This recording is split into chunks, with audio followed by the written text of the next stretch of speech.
What's going on, everybody? We are continuing our ranking of every Seinfeld episode. We are in part 4. We are going to rank numbers 119 to 101. Let's get to a recap of part 3.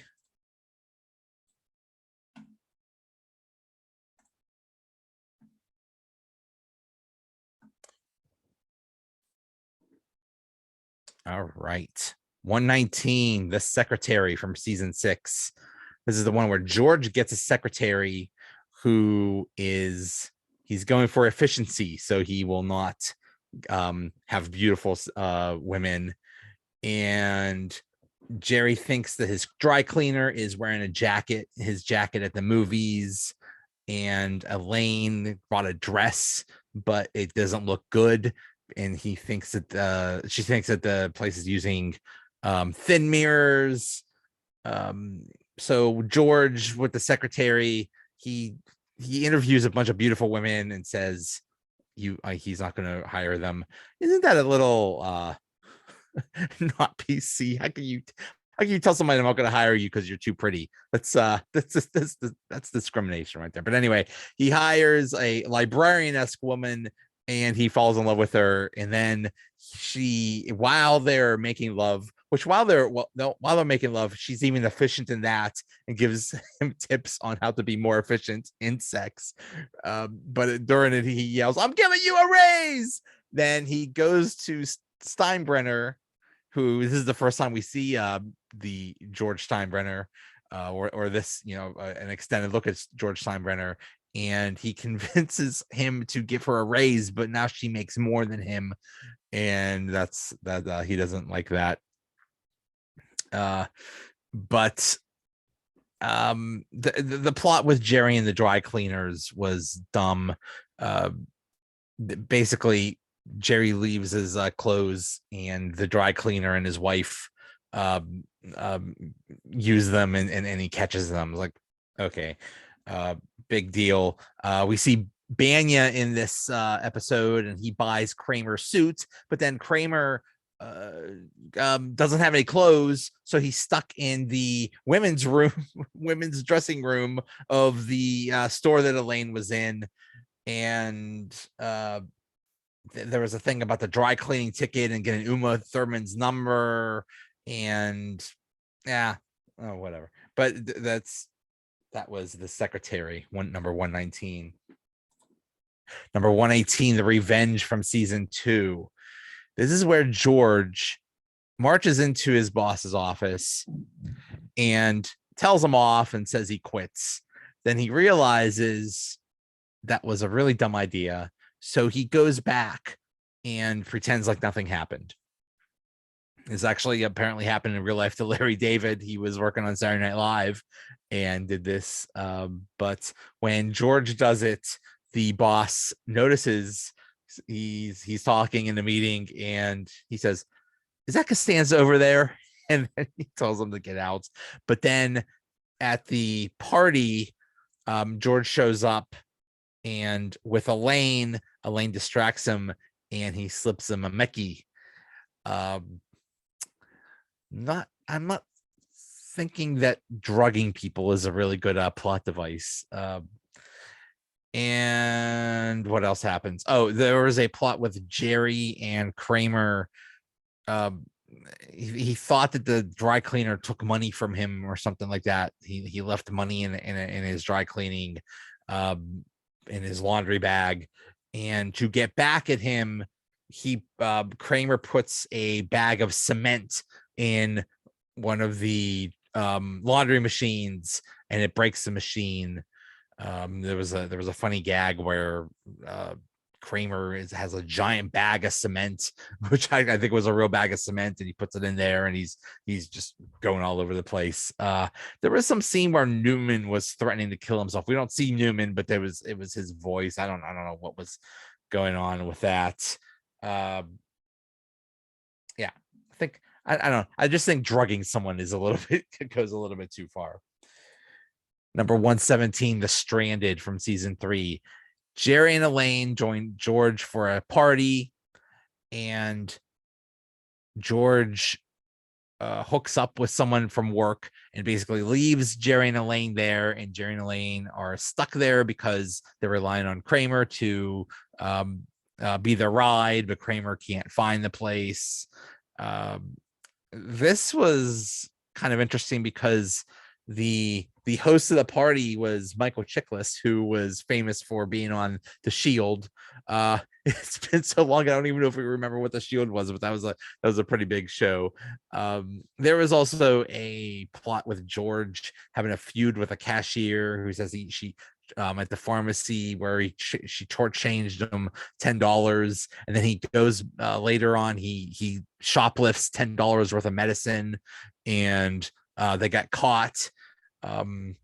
The Michael Chiklis character shows up at Jerry's apartment later on, and Jerry says, well, sorry, I gotta go. So he just sits in Jerry's apartment, and then Kramer comes by and they are drinking and hire a hooker, and then Jerry has to pay for the hooker, and Jerry gets caught paying the hooker, so he gets arrested.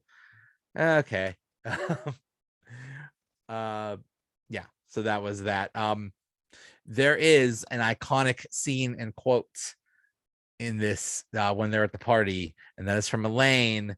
This is where we hear the line, maybe the dingo ate your baby. Great line, iconic. And I mean, they're Jerry and Elaine are at this party, and they don't really know anybody, and they're making small talk, and they have this signal where they say, if the conversation gets really bad, pat your head, and Elaine gets in this ridiculous conversation with this guy who goes on and on about George Washington Carver. He said he devoted his whole life to the peanuts. Goes on and on about that, and there's some guy that talks to Jerry and says, how do you get your material? And Jerry says, I hear a voice. It's a man's voice, but it's in German, so I have to get it translated. Pretty funny.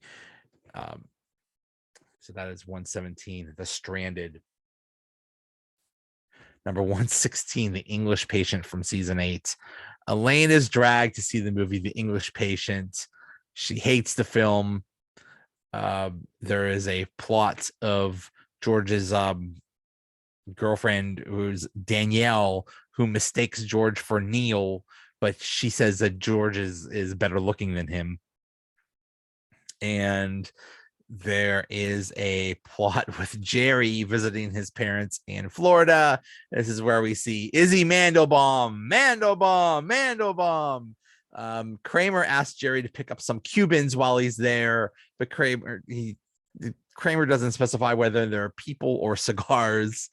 So while Jerry's there, Izzy Mandelbaum challenges Jerry to a weightlifting contest, and Izzy gets hurt, so he winds up in the hospital. Then Izzy's kid gets involved, and Izzy's kid is very old, and at one point he says to Jerry, why don't you pick on somebody your own age? And Jerry says, do you have any kids? Then the grandfather shows up, and this is a funny thing.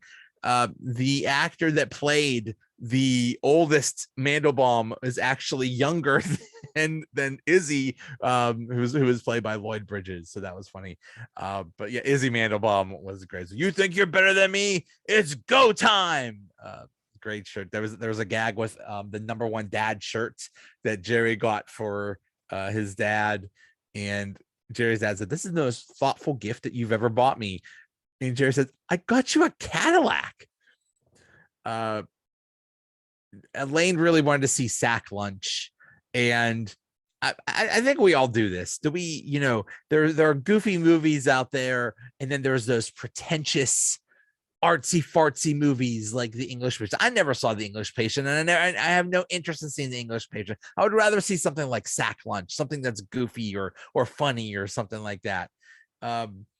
So Elaine, they're talking about The English Patient at work, and Elaine lies and says she hasn't seen it, so Jay Peterman makes her see it with him, and she just loses it, and she says, quit telling your stupid story about the stupid desert and just die already. Die. That was great.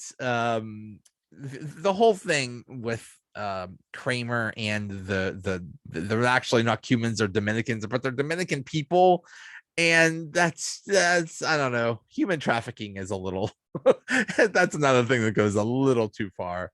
Uh, at the end, Jay Peterman is threatening to fire Elaine, but says if you don't, if you go to Tunisia to learn more about the English patient, then she could keep her job. She's on the plane. It gets hijacked by the Dominicans. Okay, whatever. That was 116, the English patient. Number 115, the Jimmy from season 6. Elaine asks Jimmy to go to the benefit for able mentally challenged adults organization, starring Mel Torme, and Jerry suspects that Tim Watley and his assistant are using patients for sexual pleasures. Oh boy. Also, there is a plot of George being suspected of stealing, and he gets really sweaty because of various things, either working out or eating spicy chicken. So it's just there's just a lot going on here. This is the first time we see Mr. Wilhelm, but the thing with the Jimmy, I hated the Jimmy. Jimmy says this, and Jimmy does this. Jimmy does, like, oh, it got really annoying. Jimmy referring to Jimmy in the third person, and then George starts doing it. George does things like George is getting upset, and George likes his chicken spicy. It's the kung pao. What brings this episode down is, and so because Kramer has Novocaine, his speech is a little slurred, so this guy thinks that he is mentally challenged. And then when he goes to the benefit with Elaine, Jimmy's there. Jimmy hurt himself because of Kramer's drool from the dental work, and he vows revenge on Kramer. So he sees Kramer, punches him out. So now Kramer's face is messed up, and he's sounding he looks mentally challenged again. Not exactly the most PC of plots, but the Jimmy was annoying. And I mean, it's strongly suggested that they sexually molested Jerry, and Elaine has this line, okay, so you were violated by two people while you were under the gas. So what? You're single. I think that's going a little too far. So it's 115, the Jimmy. Number 114, the stand-in from season 5. Kramer gets a job with Mickey as a TV stand-in. Jerry sets up Elaine with a guy who says he would be perfect for her, but that date does not go well. Jerry visits the hospital, visits a friend in the hospital. He doesn't laugh at any of his jokes. And George is pushed to consider marrying a bore of a woman just because his friend told her that George can't commit. So yeah, this is I think this is the first time we see Mickey. And there's the whole thing about how they're stand-ins for, I think it was All My Children or something like that. And there's that, Mickey's a stand-in for the kid, and Kramer's a stand-in for the dad. And Kramer tells Mickey to lift his shoes because the kid keeps growing, and Kramer says, you should offer him cigarettes. Maybe he'll stop growing. That's pretty funny. But apparently lifting, putting lifts in your shoes as a little person is frowned upon, and they find it out. Okay. So he gets so Mickey gets ostracized in the community. At the end, he says, "I'm Mickey Abbott. I stood in for Punky Brister when all of you was nothing." That's pretty funny. But what really makes this episode is Elaine's date with, I think his name was Phil Totola or something like that. And she's on a date. Everything's going well. They're in a car. and he takes it out. And the scene with when Elaine tells Jerry he took it out, one of the best in this in the whole series. Yeah, such a great scene. Jerry says, so you were talking, you're having a pleasant conversation, and then all of a sudden it out. And when she tells Kramer's like, oh, and then he says, maybe it needed some air. Also, George had a great line. He said, I spent so much time taking their clothes off, I never thought of taking mine off. Yeah, this is one of the best. This is 114, the stand-in. Number 113, the phone message from season 2. George leaves several awkward messages on a girlfriend's answering machine, then decides to steal the tape. And Jerry goes on a date with Donna, but they get into an argument when she says she likes Dawker's TV commercial that Jerry hates. So this was first of all, the ratings for this were so low that they actually considered canceling the entire series. That's how bad it was. But this it's kind of understandable because it was a last minute thrown together episode, because there was an episode called The Bet that was never aired, but basically it was about Elaine buying a gun, and Elaine just refused. Julia Louis-Dreyfus just refused to do this episode. They just scrapped the whole thing, and they made this at the last minute. Just I mean, it was okay. And let me just say, a bad episode of Seinfeld is better than 90% of any TV show that's been out there. But anyway, it's also extremely outdated. Does anybody remember, phone tape messages where you left a message on someone, and then they could I think they could call in and check it, but basically it was on a tape, and you could save them. And in this case, George switched out the tape, but she already knew about it. She already heard the messages. Whatever. There was a good line, and actually I'd like to try this, where George says, my goal is to have 360 pair of underwear. That way I only have to do laundry once a year. By the way, George, there's 365 days in a year, but I would that's actually a something I would love. I would love to have just a whole bunch of underwear, so I'd only have to do laundry once a year.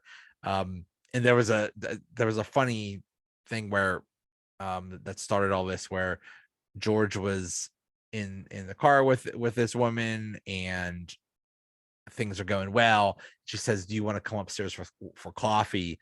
And he says, oh no, I can't have coffee now, it's too late in the night, I would be up all night. And then he realizes that coffee isn't coffee. I remember that was a gag in Big Bang Theory too. That was also a joke. So as 113, the phone message. Number 112, the switch from season 6. Jerry wants to switch from dating a non-laughing woman to dating her roommate. And Elaine loans out a tennis racket and has difficulty retrieving it. And George enlists Kramer's mother to spy on a bulimic girlfriend. This is where we learned that Kramer's first name is Cosmo. Okay, I guess that was a big deal. But the montage of Jerry and George trying to figure out how to switch from the roommate, from the girlfriend that won't laugh at anything, to the other to the roommate who laughs at everything, and this great montage where they're thinking and coming up with it, and finally George figures it out. That was really good. Also, we see Kramer's mom. I don't think we ever see her again. I think she was just on for one time or something like that. Kind of disturbing that her and Newman hooked up. Okay. At one point, Jerry says, I'm lactose intolerant. I have no patience for it, and I won't stand for it. Pretty good. That was 112, the switch. Number 111, the CHEEVER letters from season 4. Jerry offends Elaine's assistant. Kramer makes a contact for Cuban cigars. A box of letters from John Cheever is all that remains after Susan's father's cabin burns down. Okay, so let's start with Jerry. There was this whole thing with Elaine, and he got the assistant in trouble, and then to make up for it, he goes on a date with her, and things progress. But his dirty talk, he says, "You mean the panties your mother laid out for you?" That freaks her out, and she leaves, and then he begs her not to tell anybody. When Jerry is telling George about this at Monk's, and Jerry says, "Yeah, we were doing, the usual dirty talk," and George says, "Well, what's the usual dirty talk?" And Jerry says it really low. George is holding a bottle of ketchup, and as Jerry's telling this, he squeezes the ketchup and it goes everywhere. That was great. Kramer gave his jacket for Cuban cigars. Who cares? And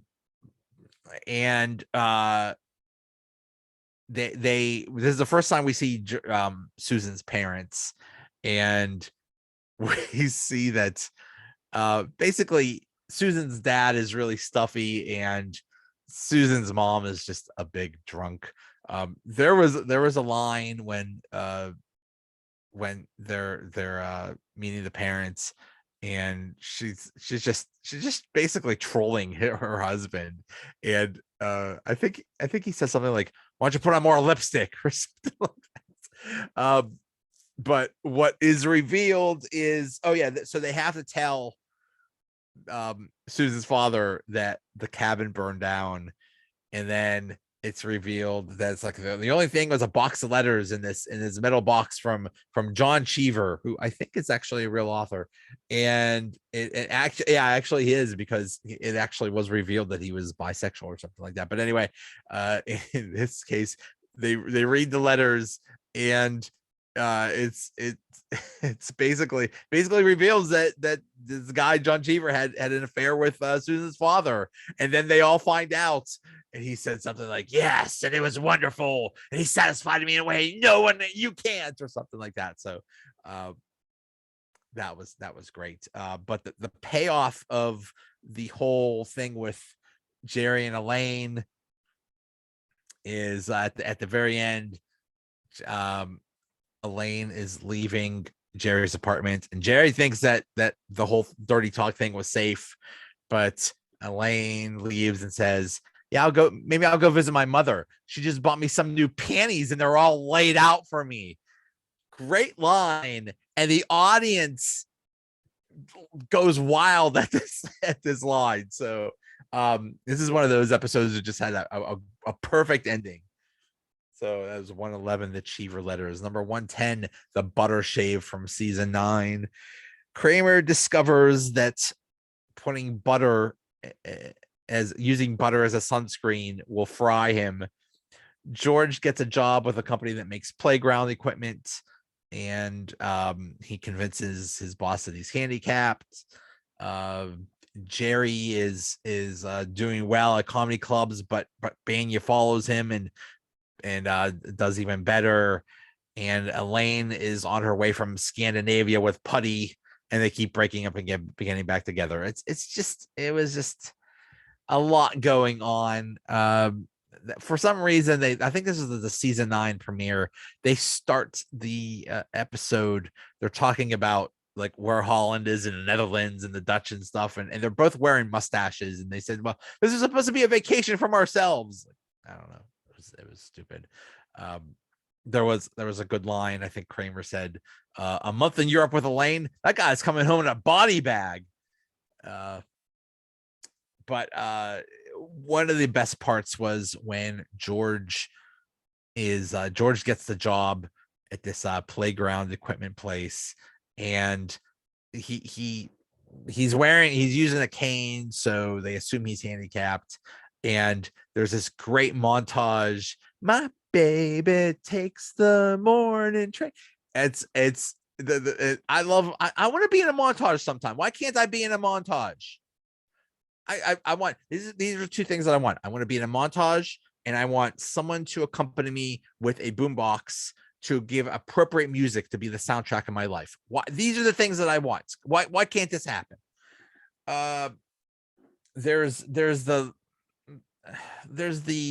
visual of Kramer looking like a turkey, because basically Newman wants to eat Kramer is basically where we're getting at. And Newman smells food, which is actually Kramer sunning himself with butter. And but Newman thinks that the food is coming from Jerry's apartment. And so he goes to Jerry's apartment, and Jerry says, no, it's not me. There's nothing here. And Newman says, damn you, Seinfeld, you useless postule. So stupid. Yeah, and Elaine is on the plane with Putty, and they keep breaking up. The guy next to Elaine is some foreign guy that they call vegetable lasagna. That's like, okay, whatever. So that's 110, the butter shave. 109, the big salad. George gets upset when he buys a large salad for Elaine, but his girlfriend gets the thanks for it. This actually happened. This is something from Larry David. And now that we've seen, multiple seasons of Curb Your Enthusiasm, this should not surprise anyone that this is something that it would happen to Larry David. There's also the plot where Jerry is going out with a beautiful woman, but she dated Newman, and Newman dumped her, and Jerry cannot get past that he's dating a woman that Newman dumped. And then there's this thing with Kramer getting into an argument about golf, and the guy lost his temper and allegedly killed a dry cleaning person or something like that. Basically, it was a big parody of the O.J. Simpson thing. They even used footage of the O.J. Simpson chase. So, and Elaine is searching for a mechanical pencil, and he gets trapped into dating a creepy stationery store guy. That was really stupid.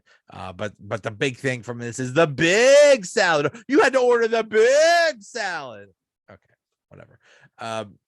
So Jerry is telling Elaine about this woman that previously dated Newman, and Elaine says, maybe there's more to Newman than meets the eye. And Jerry says, no, there's less. And Elaine says, he's an enigma, trapped in a mystery, wrapped in a riddle. And Jerry says, he's a mystery trapped in a Twinkie. So that's 109, the big salad. Number 108, the secret code, season 7. George refuses to give anyone his secret code for his debit card. Kramer gets a police scanner and ends up as the ladder man in a fire company. Jerry does a series of ads for Leap and Larry's appliance store, and he causes a fire.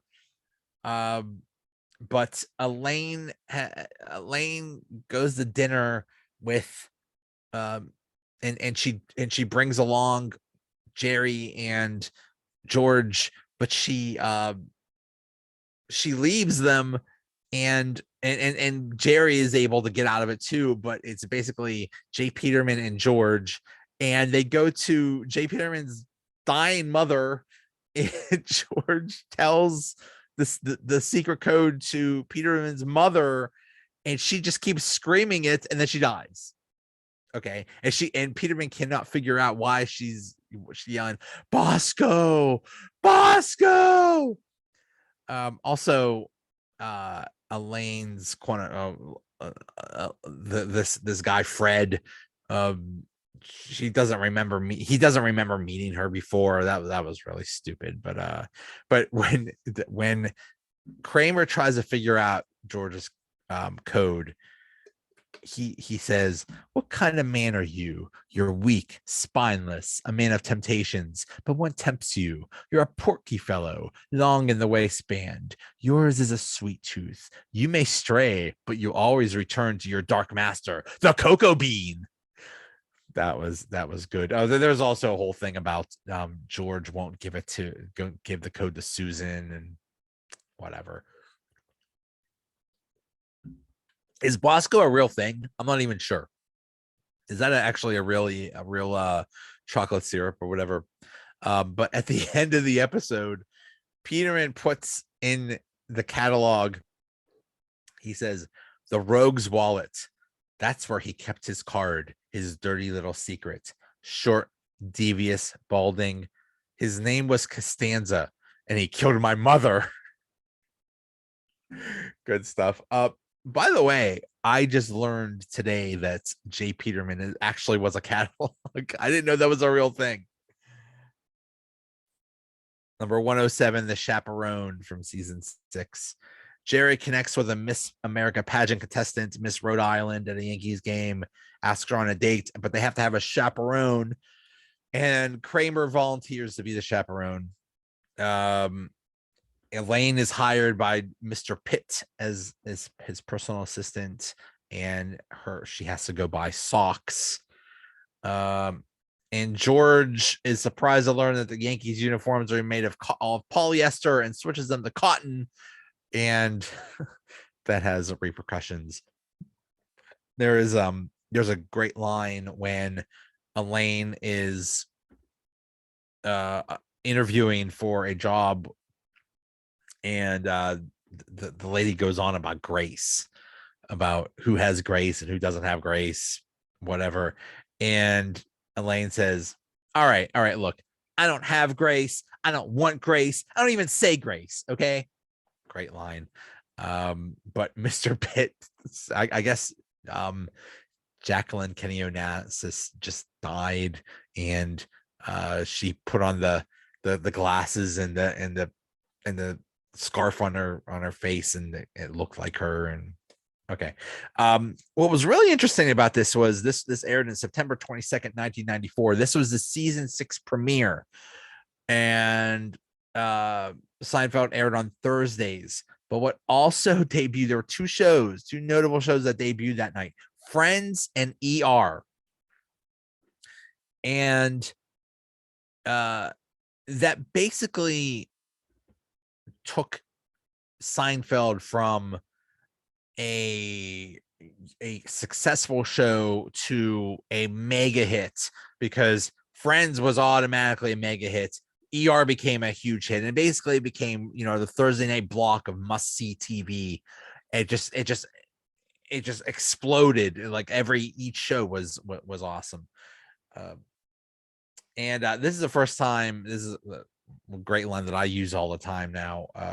The Yankees at first loved the cotton uniforms, but then it became a disaster.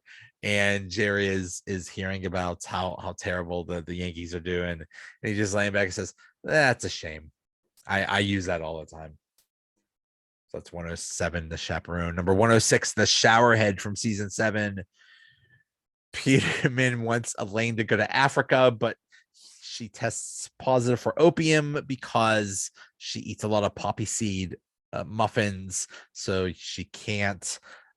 George tries to convince his parents to move to Florida so he can get his buffer zone, but he has problems with Jerry's parents.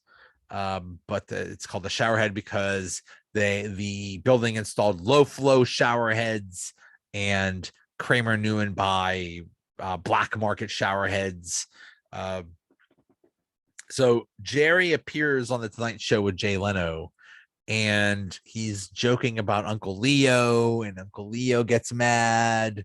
And there's this whole thing. This happened just after Jerry's dad got impeached for the whole Cadillac incident. And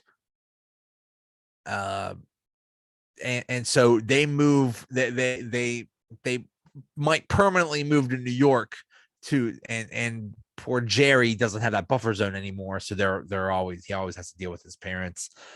But when Jay Peterman tells Elaine, he says, "I'm afraid it's your urine, Elaine. You tested positive for opium."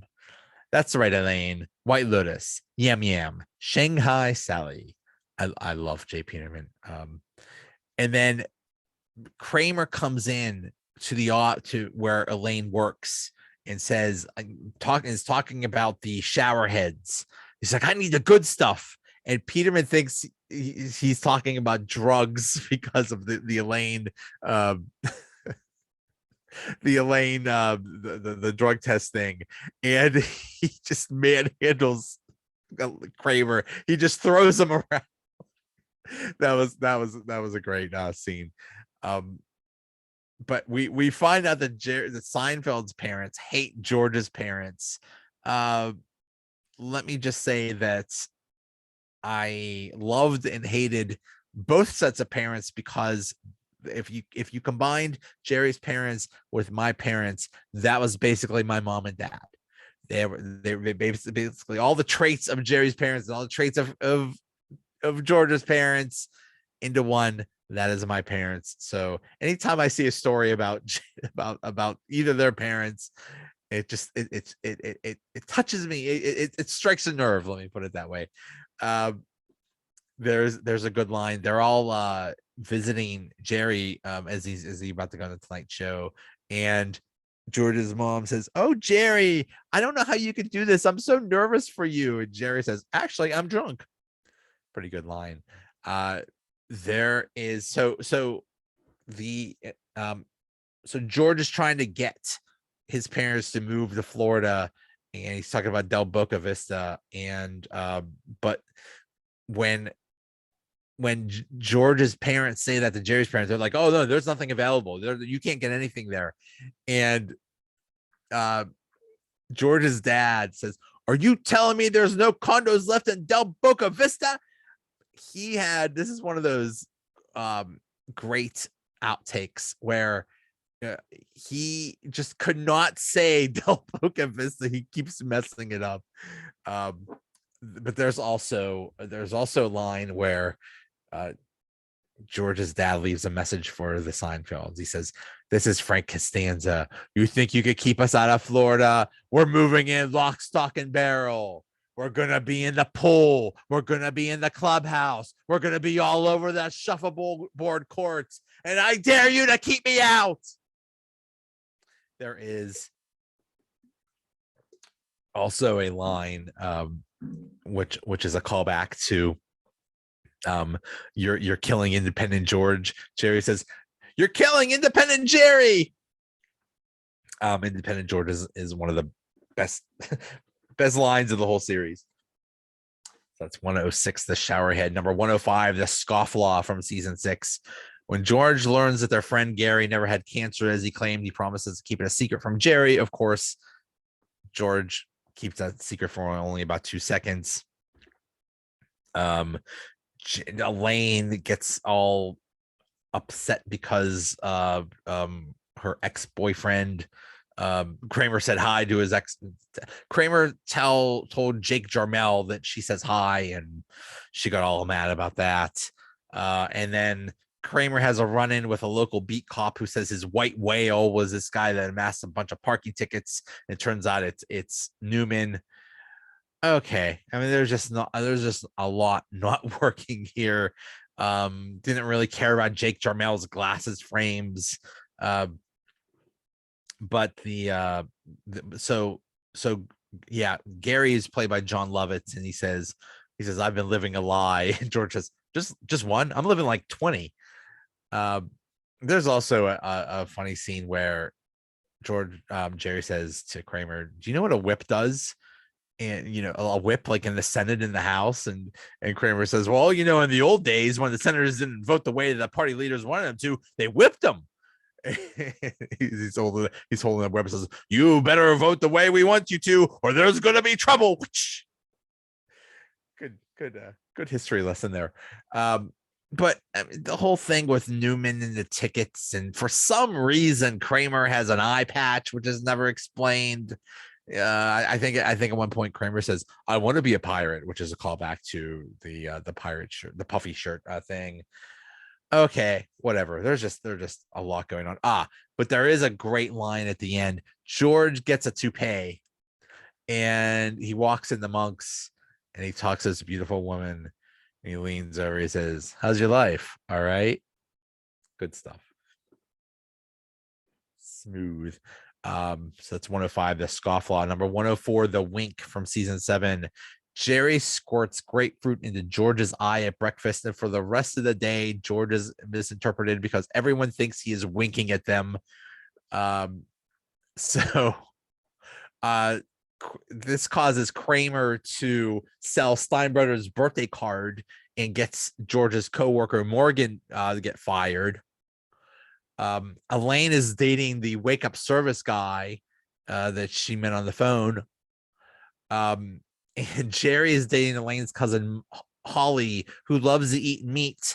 And Jerry tries to impress her by eating her mutton, but actually stuffs the chewed up pieces in Grandma Mima's napkins and into his jacket. So there's that whole thing. And then Elaine borrows Jerry's jacket and gets chased by dogs. She spends the night at the wake up call guy's house, and they sleep head to toe on the sofa bed. And okay, whatever. Oh, and then Kramer makes a deal with a terminally ill boy named Bobby that if Paul O'Neill hits 2 home runs, he'll give Kramer the birthday card back. That's that's a little low. This episode is notable because during the closing scene, George Steinbrenner is talking to George, and he basically says that that Mr. Morgan got fired because of the whole winking thing and the birthday card business. And he says, I've let a lot of people go. And he talks about all the managers that he let go. And he mentions Buck Showalter. Buck Showalter was actually the manager at the time. And 2 weeks later, he got fired. He says, Billy Martin, this guy, that guy, blah, blah, blah, blah, blah. Buck Showalter. He's like, but you didn't hear that from me. And then 2 weeks later, he actually gets fired in real life. So that's funny. And hey, I mean, this is the mid 90s. So this is as soon as Buck Showalter got fired, they replaced him with Joe Torre, and that's when the Yankees like basically mini dynasty happened of the mid 90s for all those World Series teams. There was a good line when George says, you must have got a piece of pulp in my eye, and Jerry says, pulp can't make it across the table, and George says, pulp can move, baby. And then when Elaine tells them that she slept with the guy, but they were sleeping head to toe, and Jerry says, well, so what? Your genitals are still lined up. Okay, so that was the wink. Number 104. Number 103, The Virgin from season 4. Not having come up with a script for a new sitcom, George and Jerry now have to face the music when they meet NBC executives. George's lack of discretion has repercussions. So this is where Jerry sees Marla, who is a closet organizer, and he didn't want to date her because she was a virgin, and he finds out she still is.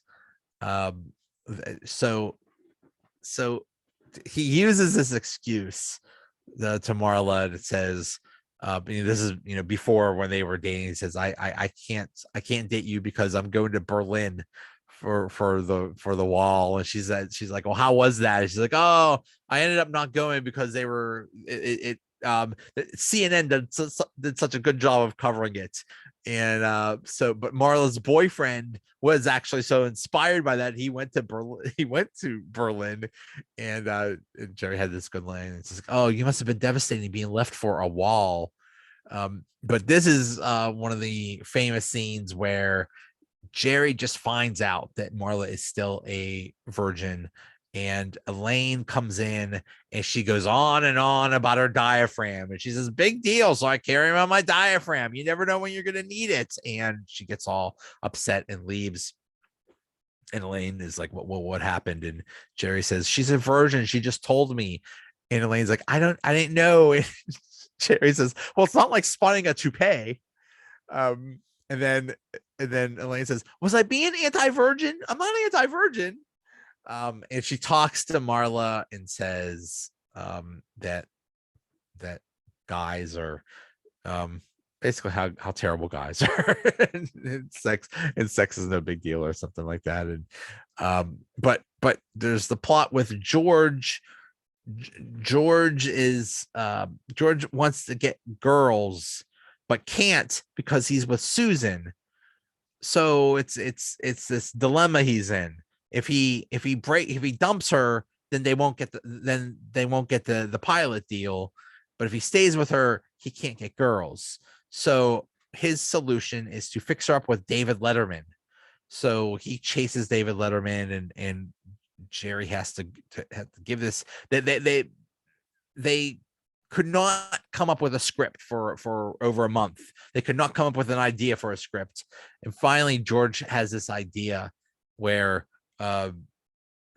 somebody gets into a wreck and the guy doesn't have insurance, so he becomes a butler. So Jerry is stuck in this meeting with the executives. Russell is not there, and they say, where's Russell? And someone says, Russell had to go to LA. There was a problem on the set of Blossom. So Jerry gives the plot of the Chinese restaurant, which actually in real life the NBC executives did hate. They thought it was a stupid idea, and we saw how that turned out. But so they hated that idea. But then, just out of desperation, Jerry mentions the butler idea, and the executives loved it. So it's the whole show within the show making thing was just such a great plot. But George eventually comes in, and he did talk to David Letterman, but he could not convince her to date Susan. But he comes in and he gives Susan a kiss, and that leads to Susan being fired. But there was also the thing where they were ordering Chinese, and Ping gets into an accident with Elaine, and that leads to something later on. But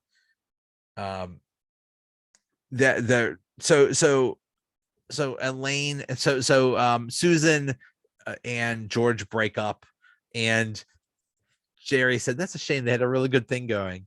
And Elaine says, yeah, since she met him, she's been vomited on, her family cabin's been burned down, she learned her father was a homosexual, and she got fired from a high-paying network job. Yeah, they had a real good thing going. Great line. So they're broken up. This is the best case scenario for George, because he could still, be on the pilot. And he uses that line on a girl. He says, I'm writing a pilot for a sitcom. And the girl just laughs in his face. She's like, these guys write a sitcom, and he used it as a line. And they basically laugh in his face. So that's great. There was also a great line when Jerry tells George about the virgin, and George says, I don't want to be the first. I don't want to be remembered. I want to be forgotten. So that's 103, the virgin. Number 102, the understudy from season 6. George dates the ultra sensitive understudy for Bette Midler in Rochelle the musical. And the improv team is scheduled to play Rochelle in a softball game. George runs into Bette Midler and scores the winning run, but Bette Midler is injured, and the understudy has to be in there. And Kramer goes out of his way to help Bette Midler. This is basically a parody of the whole Tonya Harding, Nancy Kerrigan thing. So Very well done. There's also a plot of Elaine gets her nails done at this Korean nail salon, but they all make fun of her. They all talk about her in Korean, and she gets a spy. She gets George's dad to speak Korean. I mean, George to because George's dad knows Korean, and he gets to spy on her, and and that leads to a bunch of stuff. So, so yeah, the whole thing with Jerry and George and the whole Nancy Kerrigan thing, that was good. I like the line where Bette Midler is a bat and George is the catcher, and he's trying to mess with her, and he said, "Hey, I saw beaches last night. Wow, that really stunk." And Bette Midler says, "Get some talent, then you can mouth off." Which is great line. So Elaine, Elaine brings in Frank, and they're talking about them in Korean, and Frank just goes nuts on them. He says, "I know what you're saying about me. You got a lot of nerve." And it turns out that he had an affair with this Korean woman many years ago, and she's actually in the back, and she hears them, and they're in the car and they're talking, and apparently there's this thing about Frank having stinky feet or something like that. But anyway, Frank stops short, which is his patented move. He stops short, and she freaks out. She's like, "You stop short with me? We don't do that in Korea. Get me out of here." Okay. There's also a callback to Fusilli Jerry, because Kramer makes macaroni Midler. So Elaine is, they yell, the Korean women yell at Elaine. She's crying. It's in the rain, and she runs into Jay Peterman, and Jay Peterman offers him a job. This is, I believe, the season finale of season 6. And again, I just learned there actually is a Jay Peterman catalog. So, but it was, the whole thing was basically a big parody of Tanya Harding, and there was also the thing where the understudy, she cried at the weirdest things, and Jerry wasn't sure whether to console her or not. It's like, okay, whatever. So that was 102, the understudy. Number 101, the barber from season 5. Oh boy. So Jerry regrets giving his longtime barber the heave-ho after he gets a ridiculous looking haircut. And George George is interviewing for a job. He's not sure whether he got it or not, but he just shows up anyway. So yeah, he's interviewing, and the guy said, he says, you could really understand. I really enjoy, you're really good at understanding. And George says, "I enjoy understanding." And the guy says, "I want you to have this job, of course."